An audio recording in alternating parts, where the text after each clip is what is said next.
அன்பானவர்களுக்கு வணக்கம். நம்ம சின்ன மருமகள் சீரியல்ல குழந்தைன்னு கூட பார்க்காம இந்த ஈஸ்வரி குழந்தைய கொல்றதுக்காக ஒரு பெரிய விஷத்தேலை ரூமுக்குள்ள விட்டுறா.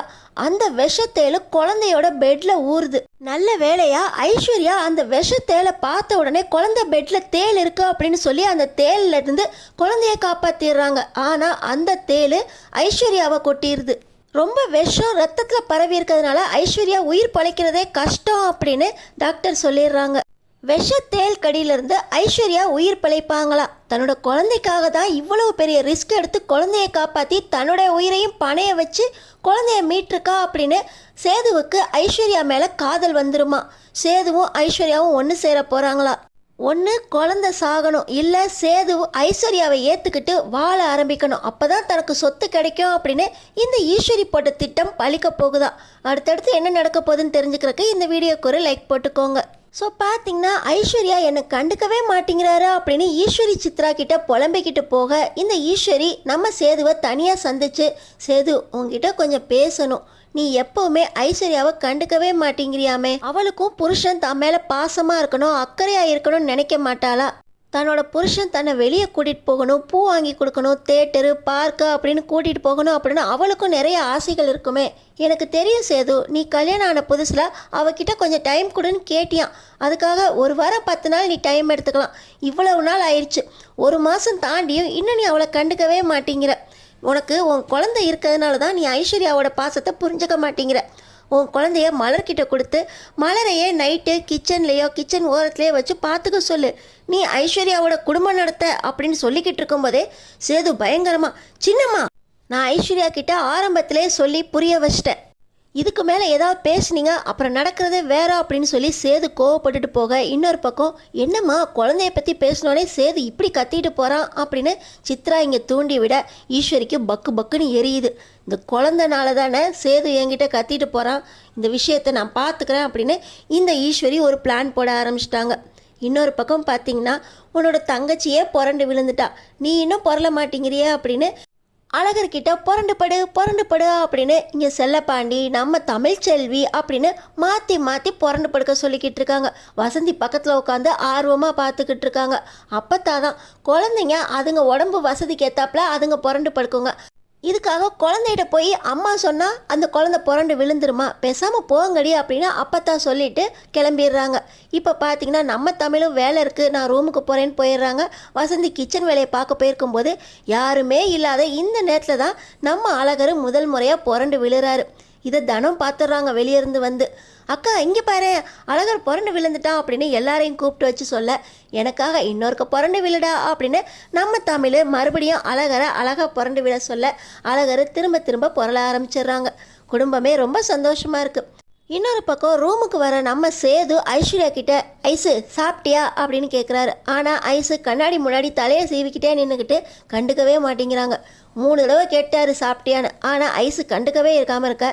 தெரியும்டி, இத்தனை தடவை கேட்டாலும் நீ பதிலே சொல்ல மாட்டேன், ஆனால் எல்லார்கிட்டையும் போய் அவர் என்னை கண்டுக்கவே மாட்டேங்கிறாரு அக்கறையாகவே இருக்க மாட்டேங்கிறாரு அப்படின்னு புகார் பண்ணியிருக்கியா?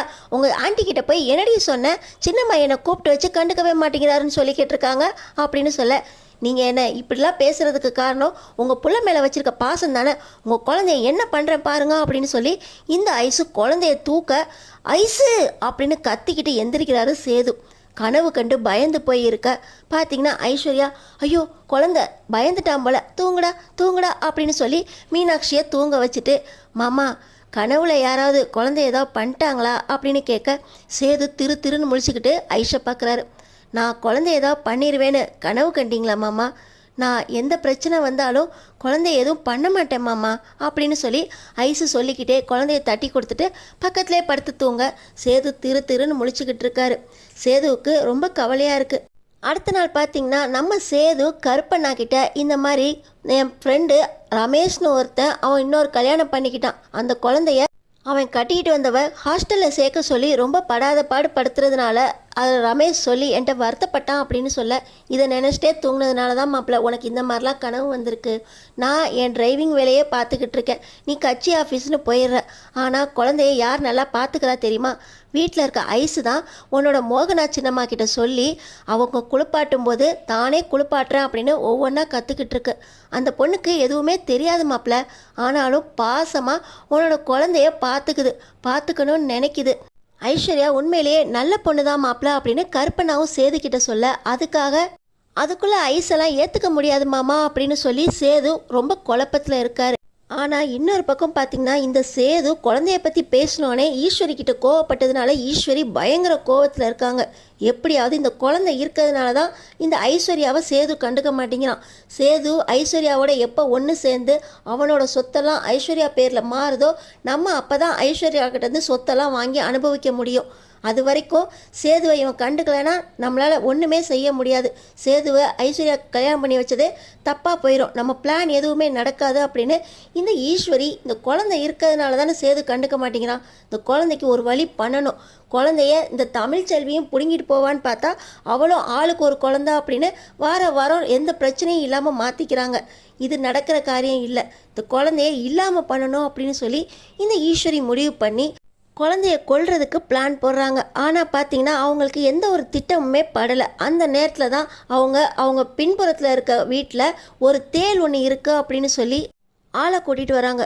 இது பயங்கரமான விஷத்தேலுமா, கரையான நேரத்தில் என்னை கூப்பிட்டு வந்தீங்க அப்படின்னு சொல்லி அந்த தேள் பிடிக்கிறவர் அந்த தேலை பிடிக்க, இந்த தேளுக்கு நிறைய வேலை இருக்குது, உனக்கு நிறைய காசு தரேன், அந்த தேலை நான் சொல்கிற இடத்துல விட்டுரு அப்படின்னு சொல்லி இந்த ஈஸ்வரி என்ன பண்ணுறாங்க, அந்த தேலை குழந்தைய கொட்டுற மாதிரி பெட்டில் போட்டுற சொல்கிறாங்க. அந்த ஆளும் காசுக்கு ஆசைப்பட்டு தேலை குழந்தையோட பெட்லேயே போட்டுறான். ஆனால் நல்ல வேலையாக நம்ம ஐஸ்வர்யா குழந்தைய பார்த்துக்கிட்டு இருக்கும்போது அந்த தேள் குழந்தை பக்கத்தில் இருக்கிறத பார்த்து அந்த தேலை தான் கையால் பிடிச்சி கொண்டு போய் தூக்கி எறிஞ்சு கொன்னுடுறாங்க. மாமா குழந்தையோட பெட்டில் தேள் இருந்துச்சு, காப்பாற்றுங்க அப்படின்னு சொல்ல மலரும் கருப்பனாவும் குழந்தைய தூக்கிட்டு வந்து வெளியே வந்து வேறு ஏதாவது இன்னும் விஷப்பூச்சி இருக்கா அப்படின்னு சொல்லி குழந்தைய ஒரு பக்கம் துண்டு ஒரு பக்கம் உதறாங்க. இப்படி செஞ்சுக்கிட்டு இருக்கும்போதே குழந்தைக்கு எதுவும் ஆயிடக்கூடாது மாமா அப்படின்னு சொல்லிக்கிட்டு இருந்தவங்க ஐஸ்வர்யா மயக்கம் போட்டு விழுந்துடுறாங்க. இவையே மயக்கம் போட்டு விழுந்தா அப்படின்னு மலரும் கருப்பனாவும் என்னாச்சு ஐசு எந்திரி அப்படின்னு தட்டி பார்க்கும்போது அவங்க கையில் தேள் கடிச்சிருக்கு. உடனே ஆஸ்பத்திரிக்கு தூக்கிட்டு போகிறாங்க. அவங்களுக்கு ஆக்சிஜனும் வச்சு ட்ரீட்மெண்ட்டும் நடந்துக்கிட்டு இருக்கு. ஐஸ்வர்யாவை செக் பண்ண டாக்டர் ஐஸ்வர்யாவுக்கு தேளோட விஷம் ரத்தத்தில் நிறையவே கலந்துருக்கு, ரொம்ப கொடிய விஷம் போல், இவங்க உயிர் பிழைக்கிறதே கஷ்டம் அப்படின்னு சொல்லிடுறாங்க. இந்த மாதிரி விஷக்கடிக்கலாம் அப்பத்தா ரொம்பவே நல்லா ட்ரீட்மெண்ட் கொடுப்பாங்க அப்படின்னு சேதுவுக்கு ஞாபகம் வருது. நேராக அப்பத்தாவுக்கு கால் பண்ணி, அப்பத்தா ஐஸ்வர்யாவை விஷத்தேள் கடிச்சிருச்சு, டாக்டருங்க காப்பாற்ற முடியாதுன்னு சொல்கிறாங்க, உன்னால் முடிதா பாரு அப்பத்தா, விஷக்கடிக்கலாம் நீ நல்லா மருந்து கொடுப்பியா அப்படின்னு சொல்ல, நான் வந்துடுறேன்டா எந்த ஆஸ்பத்திரி அப்படின்னு கேட்டு அங்கே இருக்க நாட்டு மருந்து இலைகளெல்லாம் எடுத்து பறித்து விஷத்தேளுக்கு மருந்தையும் தயார் பண்ணி நம்ம தமிழை கூட்டிக்கிட்டு இதுதாண்டி விஷக்கடிக்கு மருந்து அப்படின்னு சொல்லி நம்ம தமிழுக்கும் சொல்லி கொடுத்துக்கிட்டே ஆஸ்பத்திரிக்கு போயிடுறாங்க. அங்கே உயிருக்கு போராடிக்கிட்டு இருக்க ஐஸ்வர்யாவுக்கு நம்ம அப்பத்தா தான் நாட்டு மருந்து கொடுக்குறாங்க. நாட்டு மருந்து கொடுத்து கொஞ்ச நேரத்திலேயே ஐஸ்வர்யா உயிர் பழைச்சிருவாங்க, விஷம் கொஞ்சம் கொஞ்சமாக இறங்கிட்டு இருக்கு அப்படின்னு டாக்டர் சொல்கிறாங்க. ஐஸ்வர்யாவை நம்ம சேது கண்ணும் கருத்துமாக பார்த்துக்க ஆரம்பிக்கிறாரு. குழந்தை உயிரை காப்பாற்றுறதுக்காக தான் உயிரையே பணைய வச்சு ஐஸ்வர்யா இப்படி உயிருக்கு போராடிக்கிட்டு இருக்கா அப்படிங்கிற எண்ணம் சேது மனசில் வருது. தான் குழந்தைக்காக தான் ஐஸ்வர்யா இந்த அளவுக்கு பாடுபட்டிருக்கா அப்படின்னு சொல்லி ஐஸ்வர்யாவை கண்ணும் கருத்துமா ராப்பகலாக கூடவே இருந்து சாப்பாடு கொடுத்து மருந்து கொடுத்து பார்த்துக்கிறாரு. ஆனாலும் அப்பத்தா என்னடா ஐஸ்வர்யா கூட சேர்ந்து வாழ ஆரம்பிச்சிட்டியா, தமிழ்ச்செல்வியை மறந்துட்டியா அப்படின்னு அவங்களுக்கு வருத்தமாக இருக்குது. ஆனால் இன்னொரு பக்கம் சேது குழந்தையை காப்பாற்றினதுக்காக ஐஸ்வர்யா மேலே கொஞ்சம் கொஞ்சமாக பாசம் காட்ட ஆரம்பிக்கிறாரு. இதையெல்லாம் பார்க்குற ஈஸ்வரிக்கு ஒரு பக்கம் நம்ம பிளானு சொதப்பிட்டாலும் இன்னொரு பக்கம் ஐஸ்வர்யா கிட்ட சேது ஒன்று சேர ஆரம்பிச்சிட்டான். இது போதும், இந்த குழந்தை இனிமே எப்படி இருந்தாலும் நம்மளுக்கு பரவாயில்ல அப்படின்னு சொல்லி குழந்தை பக்கம் அவங்க கவனத்தை மாற்றிடுறாங்க. இப்போ ஐஸ்வர்யாவும் சேதுவும் ஒருத்தர் புரிஞ்சுக்கிட்டு வாழ்க்கையை ஆரம்பிக்க போகிறாங்களா. ஈஸ்வரி போட்ட திட்டம் சொதப்பிட்டாலும் அவங்களோட பிளான் படி ஐஸ்வர்யாவை சேது மனைவியாக ஏற்றுக்கிட்டு வாழ ஆரம்பித்தாலே போதுமே. ஈஸ்வரி போட்ட திட்டம் அப்போ ஜெயிச்சிருச்சா?